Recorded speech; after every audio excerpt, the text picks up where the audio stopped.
Hello नमस्कार। पिछले lecture में हम लोग गरीबी के बारे में पूरे डिटेल में जाने थे और आज बात करते हैं गरीबी का जो नेक्स्ट स्टेज है। गरीबी क्यों आता है भाई? तो बेरोजगारी के कारण। तो आज का टॉपिक हम ले रहे हैं बेरोजगारी। बेरोजगारी यानी अनएम्प्लॉयमेंट, इसको समझेंगे अच्छे से। तो ध्यान दीजिएगा, बेरोजगारी होता क्या है। बेरोजगारी को समझने के लिए सबसे पहले हम अनएम्प्लॉयमेंट, बेरोजगारी भारतीय अर्थव्यवस्था के सम्मुख एक गंभीर चुनौती है। देश के लिए बेरोजगारी मानव संसाधन का लॉस है। सबसे पहले बात करते हैं जो बेरोजगारी है क्या। ये लॉस सब के बारे में तो करेंगे ही। एक व्यक्ति को बेरोजगार कब माना जाएगा? जब वह प्रचलित मजदूरी की दर पर काम करने के लिए तैयार तथा इच्छुक है, किंतु उसे काम नहीं मिलता है।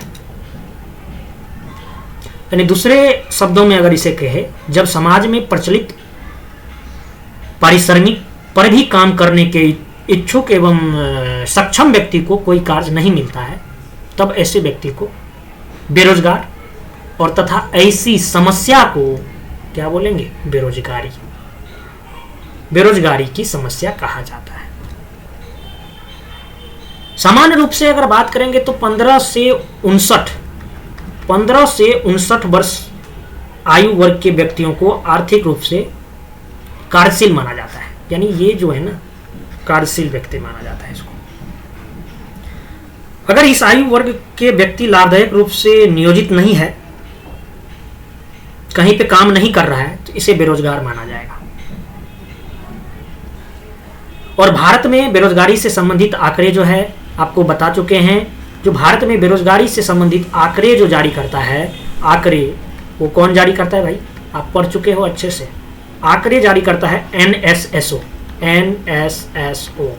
इसका full form national sample survey office, राष्ट्रीय प्रतिदर्श सर्वेक्षण कार्यालय।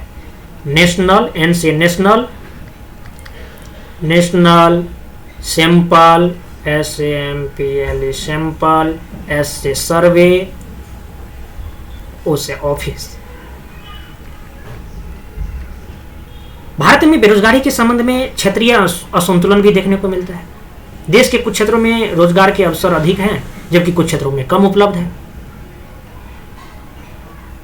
जिससे कि बड़े पैमाने पर अंतरराज्यीय श्रमिक प्रवसन करता है। बिहार यूपी का दूसरे राज्य में जाके काम कर रहा है। क्यों कर रहा है भाई? इसका भी वजह है। यह कार्यबल जो है ना, ये 15 से 59 साल वाले, यह कार्यबल रोजगार तथा बेरोजगारी से संबंधित आंकड़ों का संग्रहण करने और आंकड़ों का मूल्यांकन करने और हालिया वर्षों के दौरान जो है सृजित रोजगार के अवसरों का अनुमान लगाने एवं भविष्य में रोजगार से संबंधित अनुमानों को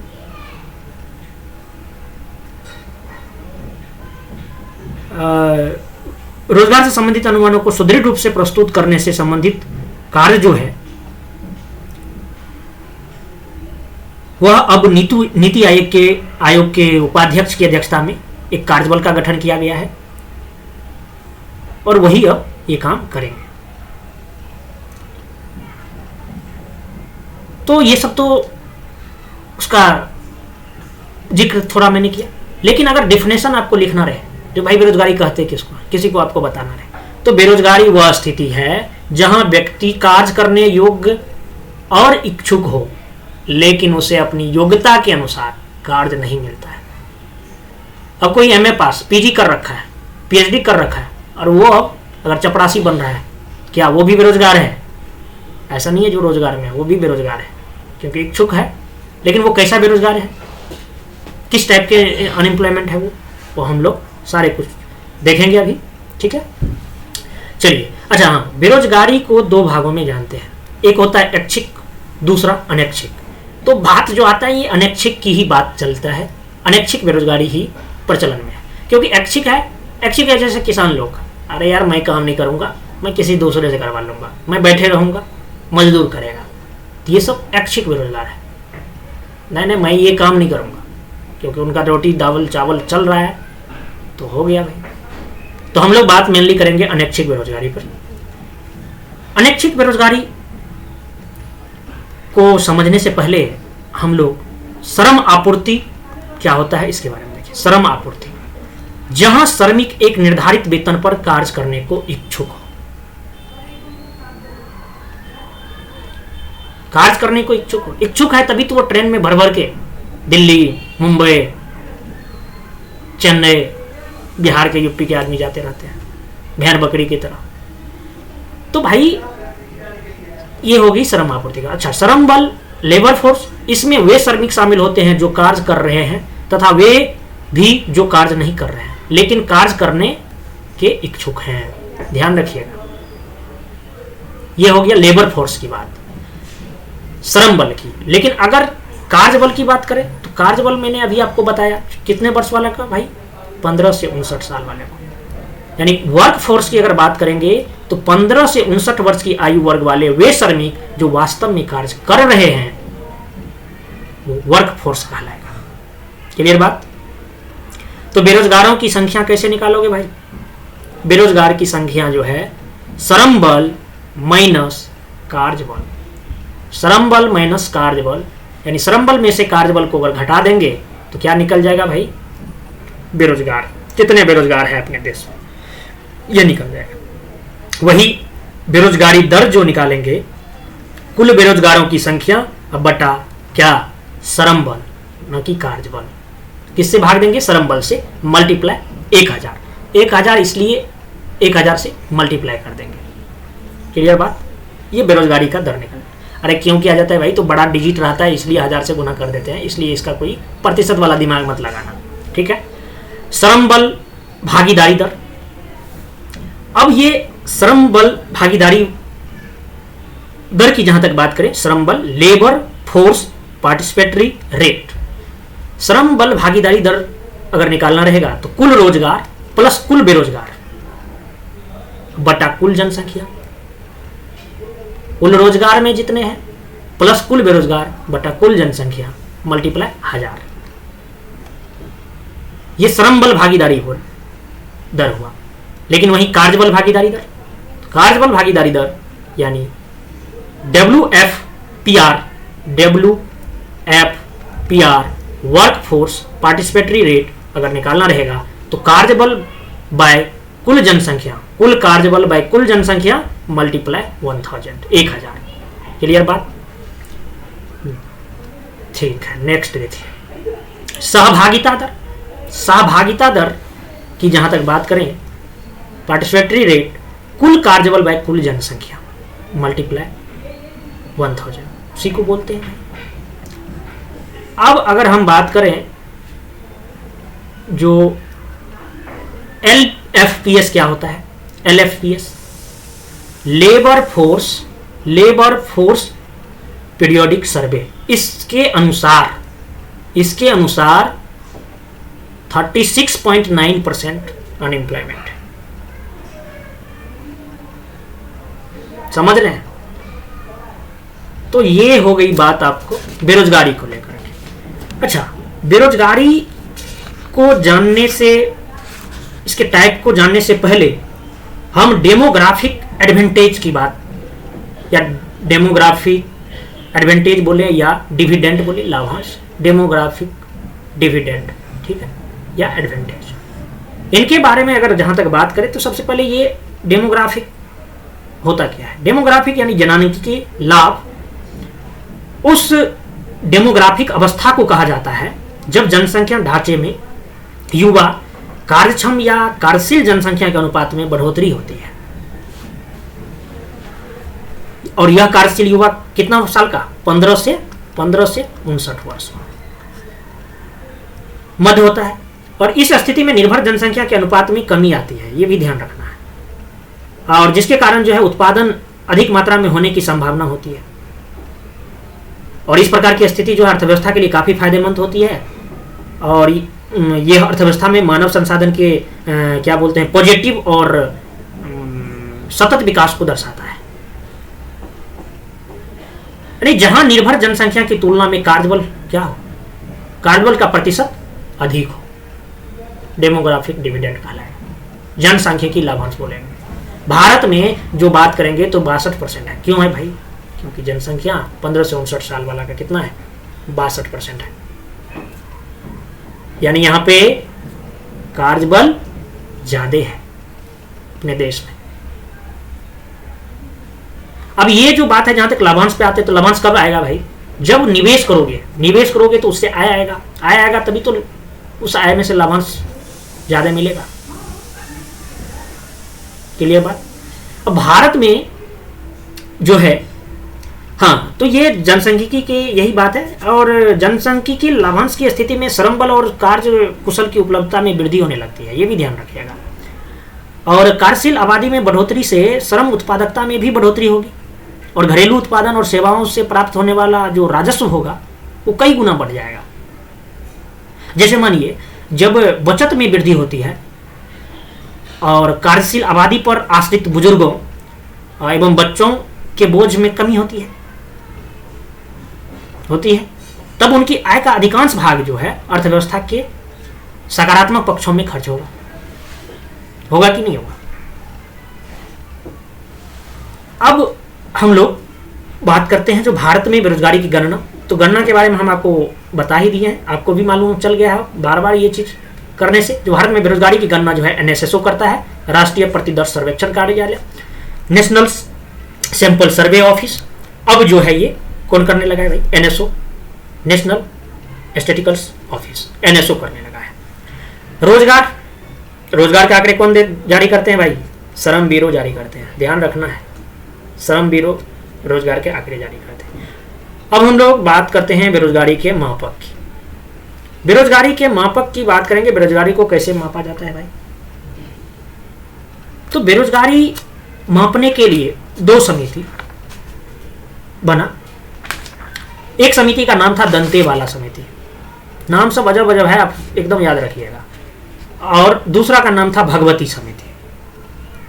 ये कब? 1960 में बेरोजगारी की गणना के मापक पर यह समिति बैठे थे। इसने अपना सजेशन दिया। सजेशन क्या दिया भाई? जो इसे 4 विधि से हम माप सकते हैं। 4 विधि से माप सकते हैं। कौन कौन विधि से भाई? एक, सामान्य स्थिति बेरोजगारी को देखते हुए।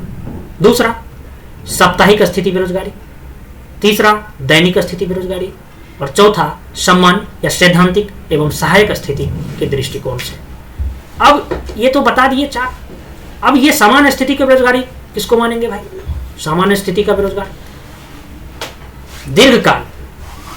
दीर्घकाल में, यानी 1 वर्ष में अगर 183 दिन बेरोजगार है, उसको क्या बोलेंगे?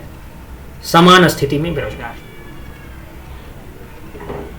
समान स्थिति में बेरोजगार दीर्घकालिक की बात करें तो 1 वर्ष में अगर 183 दिन अगर वो रोजगार में है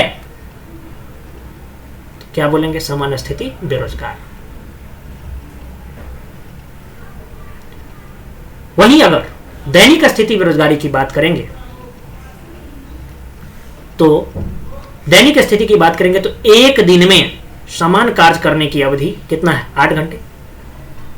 और अगर उसे 4 घंटे मिल रहा है, 4 ही घंटे मिल रहा है, दैनिक स्थिति बेरोजगार। यानी सबसे अधिक बेरोजगार की गणना का प्रयोग विधि कौन किया जाता है? किसमें किया जाता है? दैनिक स्थिति बेरोजगारी को। समझ रहे हैं इन चीजों को? क्योंकि होना भी चाहिए। आप देखते होंगे बड़े बड़े शहर में सुबह सुबह जमा रहता है, तो भाई अगर उन्हें रोजगार किसी किसी को मिलता है, किसी को नहीं मिलता, क्या वो आने उस दिन तो वो बेरोजगार ही रह गया। तो दैनिक स्थिति के जो बेरोजगारी की ये जो गणना है, विधि है, ये एग्जैक्ट डाटा देता है। वहीं साप्ताहिक स्थिति की बेरोजगारी की बात करेंगे तो 7 दिन में अगर श्रमिक 1 घंटे का कार्य कर रहा है तो साप्ताहिक स्थिति के बेरोजगार बनेंगे।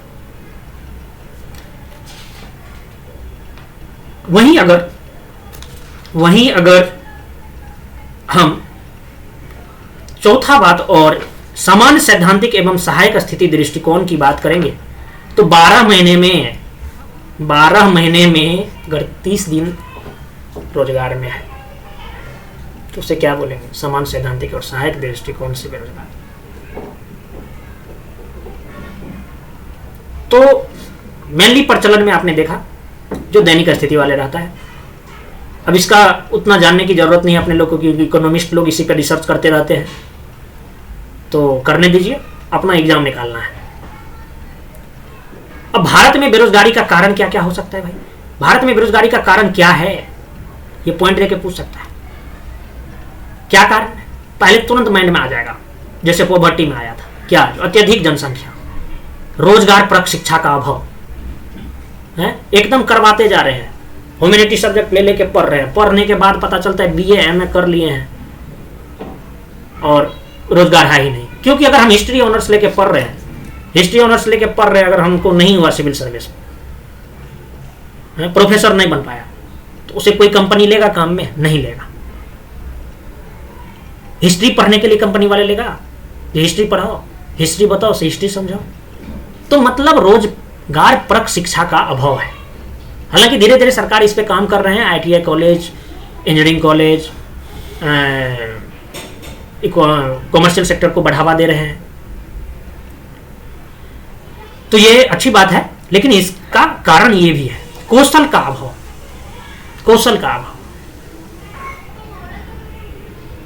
सिर्फ थ्योरी पढ़ते जा रहे हैं, प्रैक्टिकल है ही नहीं। उद्योगों का अभाव। अभी अगर तुरंत पूछेंगे सबसे ज्यादा बेरोजगारी कहाँ है? बिहार में। गरीबी कहाँ है? बिहार। अरे क्यों भाई? उद्योग का अभाव। वहां पे उद्योग है? लगता ही नहीं है,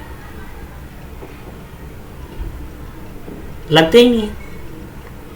और नहीं जाने का बहुत बड़ा वजह भी है। हालांकि इसका आप अगर पूरे डिफाइन कीजिएगा तो कोस्टल एरिया को लेकर के भी बात आ जाता है, लेकिन उतना ज़्यादा ये है नहीं जो कोस्टल एरिया में ही लग सकता है।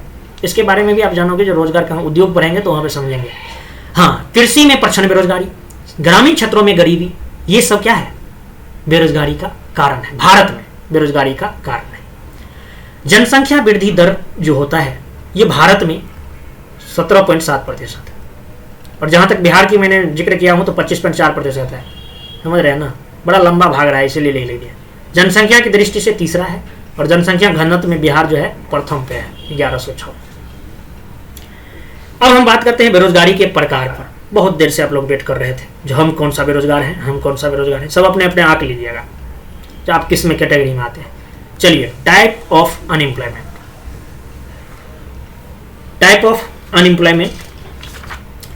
पहला बात करते हैं छिपी या प्रछन्न बेरोजगारी की, डिसगाइज्ड अनएम्प्लॉयमेंट।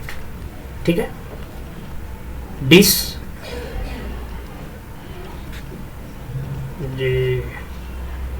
डिसगाइज्ड अनएम्प्लॉयमेंट, ये यूएन कर ले, अनएम्प्लॉयमेंट समझ जाइएगा। डिसगाइज्ड अनएम्प्लॉयमेंट यानी छिपी या प्रछन्न बेरोजगारी जो होता है, ये कहाँ पे होता है? अधिकतर कृषि क्षेत्र में। ये आपको थोड़ा सा मैंने हिंट दिया था, अधिकतर कृषि क्षेत्र में होता है। कृषि क्षेत्र में प्रचंड बेरोजगारी की समस्या अत्यधिक पाई जाती है, इसलिए भी क्योंकि मतलब सबसे पहले आप ये जानिए, जो प्रचंड बेरोजगार कहते किसको है? यानी किसी कार्य को करने के लिए जितने श्रमिक की आवश्यकता होती है ना, अगर उससे अधिक श्रमिक काम पर लगे हुए होते हैं, तो आपको विजिबल और इनविजिबल बताए थे, दृश्य और अदृश्य, तो ये अदृश्य बेरोजगारी होगा। अगर वो बंदा नहीं, उसका सब फैमिली लगा हुआ है, और वो अकेले भी उस बंदे उस खेत में काम कर सकता था, लेकिन अब चलो उसका फैमिली भी जाके काम कर रहा है। यानी यहाँ अतिरिक्त श्रमिक की सीमांत उत्पादकता शून्य होती है। अतिरिक्त श्रमिक की सीमांत उत्पादकता शून्य होती है। जैसे आप अदृश्य बेरोजगारी के बारे में समझे। अब मान लो जो उसमें दिखता नहीं है, जो कौन काम कर रहा है, उस किसी खेत को काम करने में जो है एक फैमिली लगा हुआ है, और उसके मुखिया जो है, जो उस फैमिली के मेन गार्जियन है, वो भी उस काम को कर सकता था। ठीक है, लेकिन उसमें और पर्सन लगा हुआ है, जिसमें लोग देखने में तो काम में लगे होते हैं, लेकिन परंतु उन्हें उत्पादन क्रिया से अलग कर दिया जाए तो कुल उत्पादन पर कोई प्रभाव नहीं पड़ेगा। पड़ेगा क्या? धान ज्यादा कम उपज जाएगा? बिल्कुल नहीं, और उत्पादन पहले जैसा ही रहेगा। अर्थात यहां हम कह सकते हैं, यहां पर सीमांत उत्पादन क्या? सीमांत उत्पादकता शून्य होती है। और इस प्रकार की बेरोजगारी में श्रमिकों की उपस्थिति और अनुपस्थिति का उत्पादन पर कोई प्रभाव नहीं पड़ता है। कितना है नहीं है कोई प्रभाव नहीं पड़ता है कि नहीं? और अधिकतर किस क्षेत्र में दिखा जाता है? कृषि क्षेत्र में। और आपको ये पता है जीडीपी में कितना योगदान है भाई? 13 से 14%, निर्भरता 49%। समझ रहे हैं इसका मतलब बेरोजगारी कहां पे है? सबसे ज्यादा कृषि क्षेत्र में। अच्छा, भारत में जहां थोड़ा सा किसान की बात कर लेते हैं, भारत में किसान को बांटा गया है। कौन सा किसान कैसा है? तो जोत के आधार पर बांटा गया है, किसके पास कितना जमीन है उसके आधार पर। सीमांत किसान 1 हेक्टेयर से कम, जिसके पास भूमि है वो सीमांत किसान कहलाएगा। लघु किसान 1 से 2 हेक्टेयर अगर उनके पास जमीन है तो वो लघु किसान कहलाएगा। मध्यम किसान, मध्यम में भी छोटे, जिसके पास 2 से 4 हेक्टेयर जमीन है वो मध्यम किसान।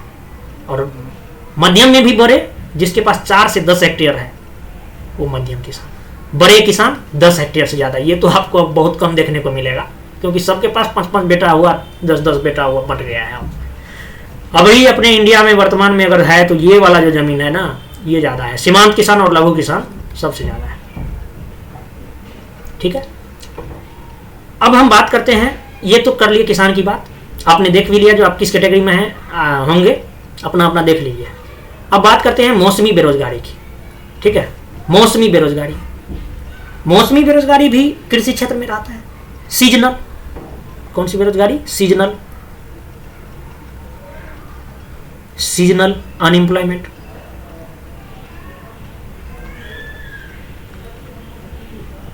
Unemployment, seasonal unemployment. अब ये भी कहां पे? कृषि क्षेत्र में। यानी यहां किसान खरीफ या रबी में से किसी एक फसल का उत्पादन करता है तथा अन्य 6 महीने बेरोजगार रहता है। समझ रहे हैं ना? और ऐसा बहुत जगह देखने को मिला है ग्रामीण क्षेत्रों में। ग्रामीण क्षेत्रों में बहुत जगह देखने को मिला है जो आधा एक ही फसल हो रहा है, एक ही फसल हो रहा है, तो एक फसल किया, बस उसी से पैसा इकट्ठा कर लिया, भर दिन वो पूरे साल वो बैठ के खाएगा, एक ही फसल हो जाएगा। क्योंकि अब उस टाइप का वहां पे जमीन है जो एक ही फसल होता है, रबी या खरीफ।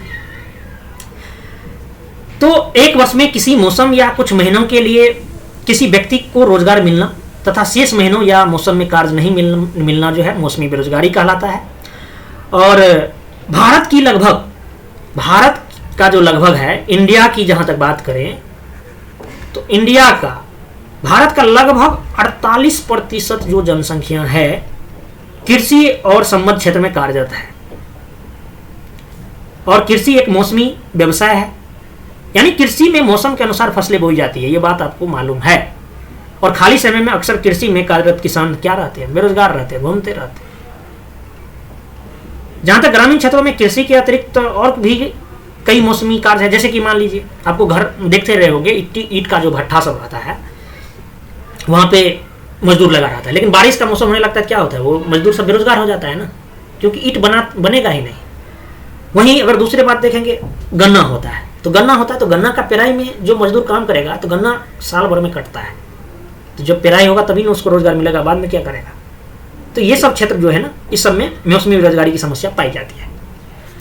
तो ग्रामीण क्षेत्र में भी है और शहरी क्षेत्र में भी है। ग्रामीण क्षेत्र में प्रच्छन्न बेरोजगारी और मौसमी बेरोजगारी। वहीं शहरी क्षेत्र की तो शिक्षित बेरोजगारी, चक्रीय बेरोजगारी, संरचनात्मक बेरोजगारी, अल्प रोजगार, घर्षणात्मक बेरोजगारी, ये सब होता है। तो ग्रामीण क्षेत्र की कौन कौन? प्रच्छन्न बेरोजगारी और मौसमी बेरोजगारी। शहरी क्षेत्र की कौन कौन? शिक्षित बेरोजगारी और चक्रीय बेरोजगारी, संरचनात्मक बेरोजगारी, अल्प रोजगार, घर्षणात्मक बेरोजगार। क्लियर बात? यहाँ पे एक डाटा बना सकते थे, लेकिन मैंने ऐसा लिख दिया।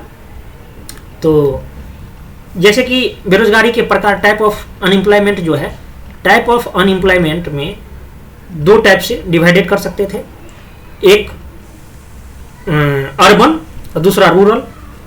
और अर्बन में क्या क्या कौन कौन हो सकता था? अर्बन में हो सकता था इंडस्ट्रियल, औद्योगिक बेरोजगारी, और दूसरा शिक्षित बेरोजगारी, एजुकेशनल अनएम्प्लॉयमेंट।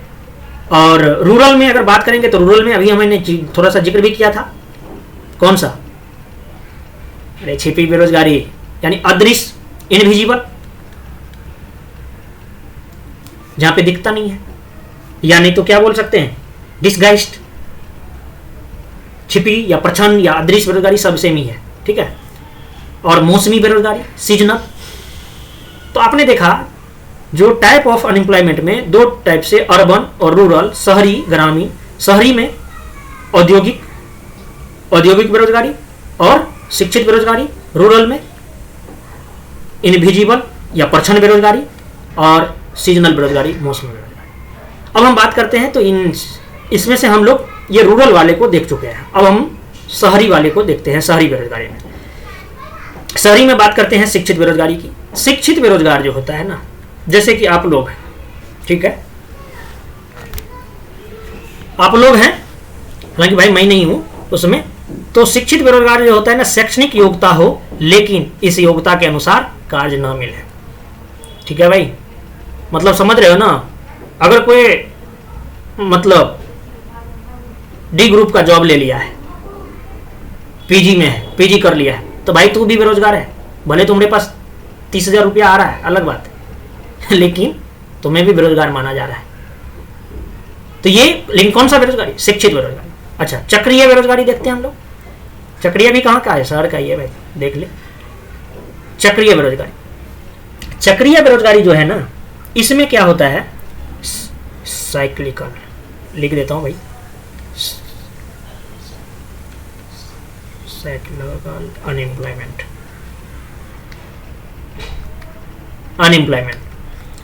साइक्लिकल अनएम्प्लॉयमेंट, चक्रीय बेरोजगारी। चक्रीय बेरोजगारी जो है, यह बेरोजगारी अर्थव्यवस्था में चक्रीय उतार चढ़ाव के कारण उत्पन्न होता है। यानी आर्थिक तेजी के दौरान आर्थिक गतिविधियां का स्तर ऊंचा हो जाता है और इसके फलस्वरूप रोजगार की मात्रा में भी बढ़ जाती है। और वहीं इसके विपरीत अगर बात करें आर्थिक मंदी की अवस्था में, जिसमें कुल मांग बहुत अधिक मात्रा में गिर जाती है, जिससे उत्पादन और रोजगार में काफी कटौती होती है। तो चक्रीय बेरोजगारी मुख्यतः व्यापार चक्र से संबंधित होती है। यह बेरोजगारी जो है अस्थायी प्रकृति की होती है। आर्थिक क्रियाओं में वृद्धि होने के परिणाम स्वरूप यह बेरोजगारी समाप्त भी हो जाती है। और इसके बारे में अच्छे से अपना लोग कहाँ पे, मुद्रास्फीति में बहुत अच्छे से जिक्र किया, कब कब यह उत्पन्न हो जाता है। तो चक्रीय बेरोजगारी जो है मांग पूर्ति, और ये डिपेंड करता है किस पे, बाजार पे। बाजार किस पे चलता है? मांग पूर्ति पे, डिमांड सप्लाई पे। और ये अगर ज्यादा होगा तो मांग ज्यादा होगा तो उत्पादन ज्यादा करेंगे, उत्पादन ज्यादा करेंगे तो रोजगार मिलेगा ना भाई, मिलेगा। अगर मांग कम होगा तो उत्पादन भी कम करेंगे, उत्पादन कम करेंगे तो बेरोजगार होंगे ना। क्लियर बात? हाँ, ऐसे होता है। अब मान लो उत्पादन बढ़ रहा है, मांग बढ़ रहा है, मांग बढ़ रहा है तो उत्पादन करोगे, उत्पादन बढ़ रहा है, उत्पादन बढ़ रहा है तो रोजगार भी बढ़ रहा है, और रोजगार बढ़ रहा है तो आय भी बढ़ रहा है, आय बढ़ रहा है तो मांग बढ़ेगा, मतलब ये साइकिल चलते रहता है। देख रहे हो ना भाई। तो ये हो गई चक्रीय बेरोजगारी की बात, साइक्लिकल अनएम्प्लॉयमेंट की बात। अब हम लोग बात करते हैं संरचनात्मक बेरोजगारी की। किसकी? संरचनात्मक बेरोजगारी की। स्ट्रक्चरल अनएम्प्लॉयमेंट,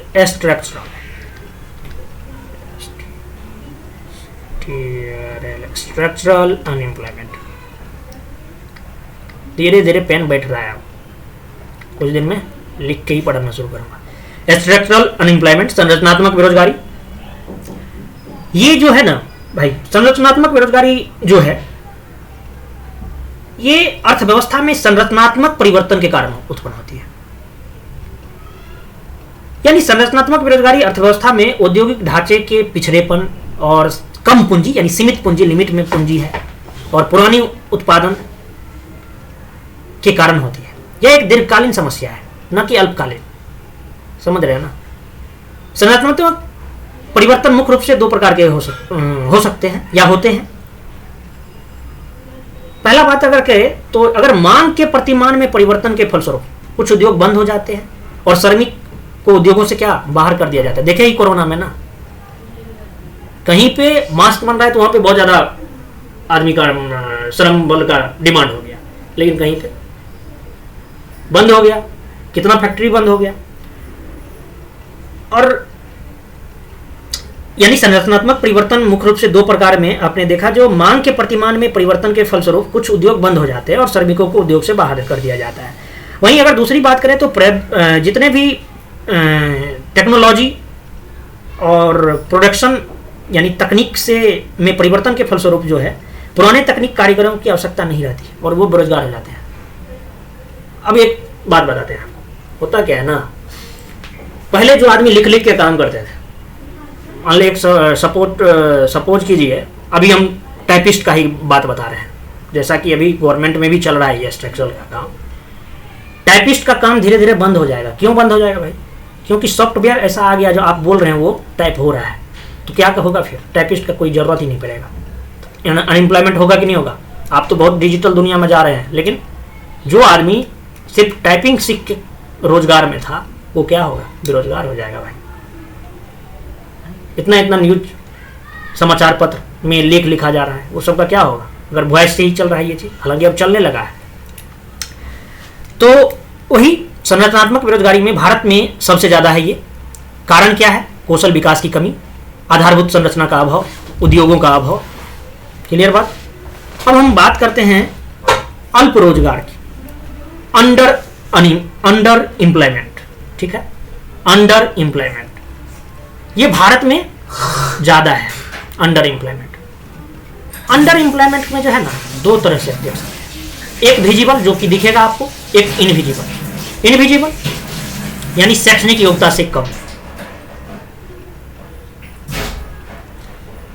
और दृश्य में जहां कम घंटे कार्य मिले करने के लिए। अब मान लो कोई ट्यूशन पढ़ा रहा है भाई, उसे 2 ही ट्यूशन मिला है, दिख रहा है ना। अगर उसको तीसरा भी मिलता ना तो पढ़ाता। कोई टीचर एक ही बैच ले रहा है, अगर उसको 5 बैच भी मिलता ना वो करता, लेकिन उसके पास बैच ही नहीं मिल रहा है। तो ये दिख रहा है ना।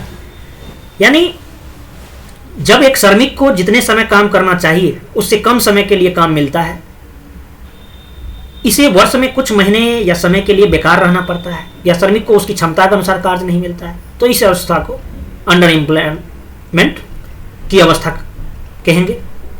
और ये भी 2 प्रकार का तो आप देख ही रहे हैं, जो 2 प्रकार में, एक विजिबल एक इनविजिबल। विजिबल के बारे में बताया ही, जो उसे अपनी इच्छा के विरुद्ध केवल 4 घंटा काम करना पड़ रहा है, जहां कम घंटे कार्य मिले।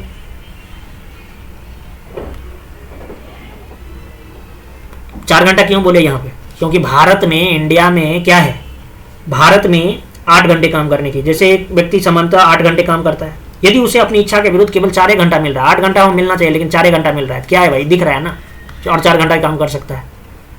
वही अदृश्य में नहीं दिखता है। अदृश्य में इसलिए नहीं दिखता है कि इस अवस्था में लोग काम तो पूरा समय करते हैं, परंतु उनकी आय बहुत कम होती है। उन्हें ऐसे काम करने पड़ते हैं जिन्हें उनकी योग्यता को पूरा उपयोग नहीं हो पाता है। अब भाई किसी के पास बहुत अच्छा डिग्री है और उसे बना दियो क्या, उसे बना दियो चपड़ासी, अब गेट पे बैठा रहेगा। तो गेट पे बैठा रहेगा तो क्या उसे उतना सैलरी भी नहीं दोगे जितना उसका ये है, नॉलेज है? तो जिसमें श्रमिक व्यक्तियों को उनकी योग्यता के अनुसार बहुत निम्न स्तर का कार्य मिलता है, उसे अदृश्य अल्प रोजगार मानेंगे। पीजी पास है और चपरासी का काम करेंगे, तो ये सब क्या है भाई? बेरोजगारी है ना ये, लेकिन दिखता नहीं है, शैक्षणिक योग्यता से काम है। अच्छा चलिए, फिर हम लोग बात करते हैं, बोलने लगते हैं, थोड़ा ज़्यादा चला जाता है वीडियो, लेकिन फ्रिक्शनल अनएम्प्लॉयमेंट के बारे में थोड़ा कर लेते हैं जिक्र। घर्षणात्मक बेरोजगारी क्या है? तो घर्षणात्मक बेरोजगारी जो है, यह बेरोजगारी उस समय विशेष के दौरान उत्पन्न होती है जब श्रमिक एक उत्पादन प्रक्रिया से दूसरी प्रक्रिया की ओर चले जाते हैं। यानी विभिन्न व्यवसायों में श्रमिकों की गतिशीलता में अपूर्णता के कारण यह बेरोजगारी उत्पन्न होती है। मान लीजिए एक व्यक्ति एक व्यवसाय से दूसरे व्यवसाय में जाने के लिए इच्छुक है, लेकिन नए व्यवसाय या कार्यों के लिए उसे आवश्यक प्रशिक्षण प्राप्त करना होता है, और इस वजह से इस प्रकार परिवर्तन की प्रक्रिया के दौरान वह कुछ समय के लिए बेरोजगार हो जाता है। तो यही जो है, कुछ समय के लिए जो बेरोजगार हो रहा है वो घर्षणात्मक बेरोजगार, क्योंकि वो सीखेगा तब तो काम करेगा। अब हम बात कर रहे हैं जॉबलेस ग्रोथ की। जॉबलेस ग्रोथ क्या होता है? देखिए, ये रोजगार विहीन समृद्धि की जो बात कर रहे हैं, तो इसमें आर्थिक समृद्धि तब होगी जब देश में वस्तुओं और सेवाओं के प्रवाह में वृद्धि होगी, अर्थात यानी उत्पादन के स्तर में वृद्धि होगी।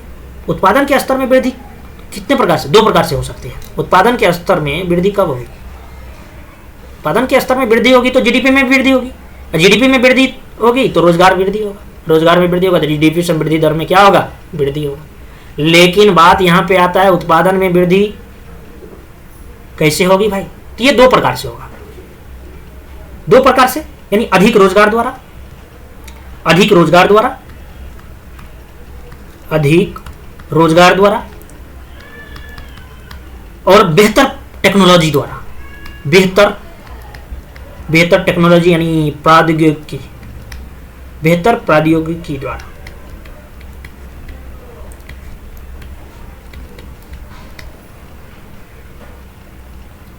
यानी आर्थिक समृद्धि तभी अर्थपूर्ण सिद्ध होती है जब रोजगार के अवसरों में भारी वृद्धि होती है, जिससे कि निर्धनता का सामना किया जा सके।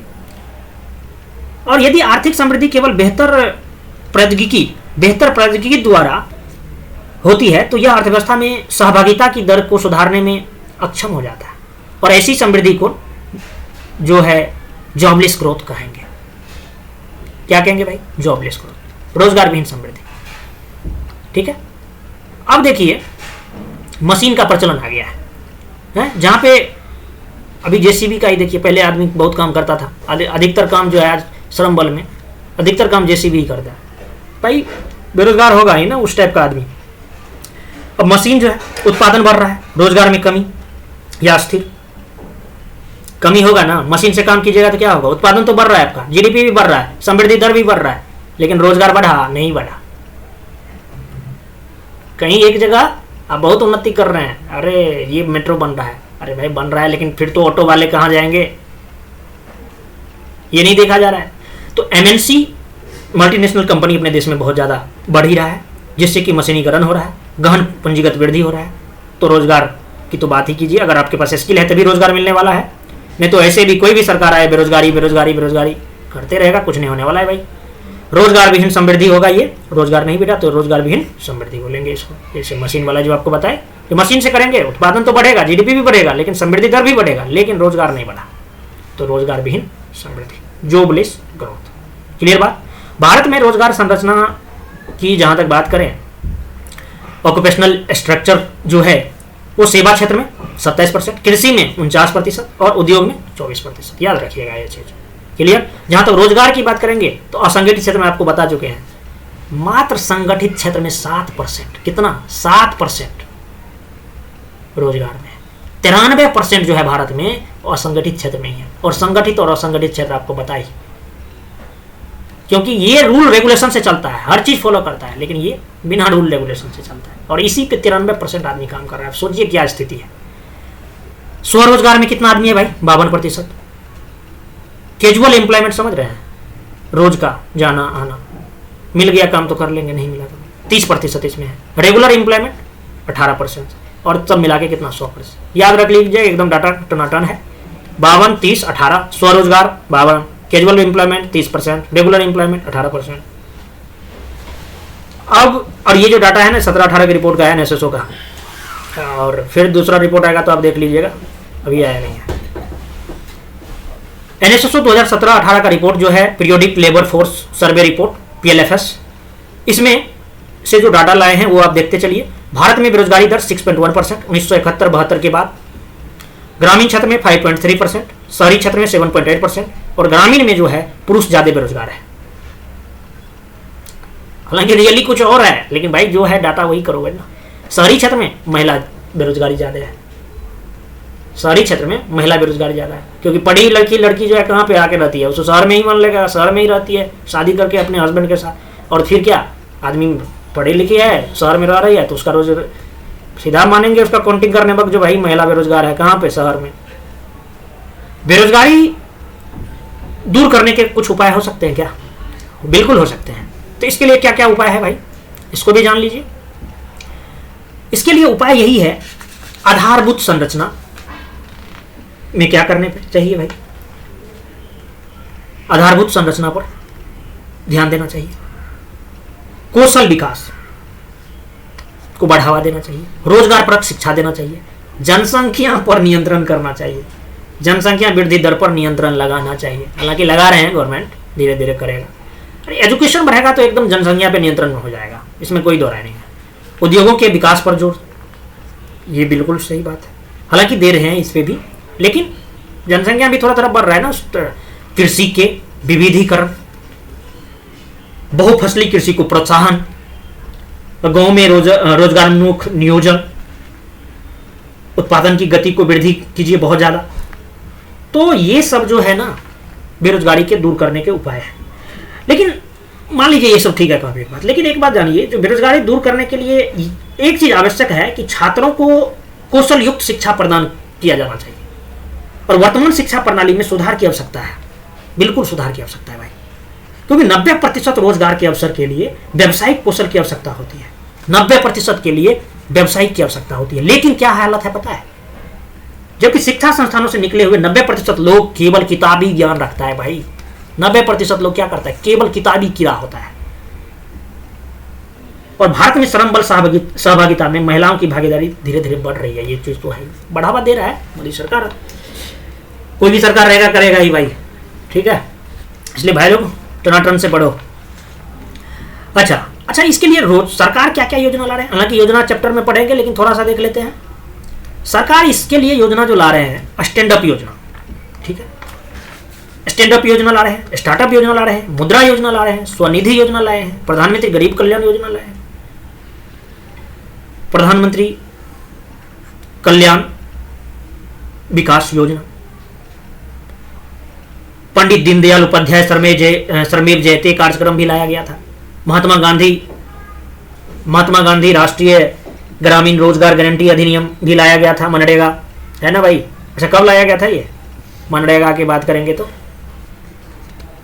देख लीजिए, क्योंकि ये मनरेगा कब लाया गया था, ये सितंबर 2005 की बात है में पारित हुआ था। ये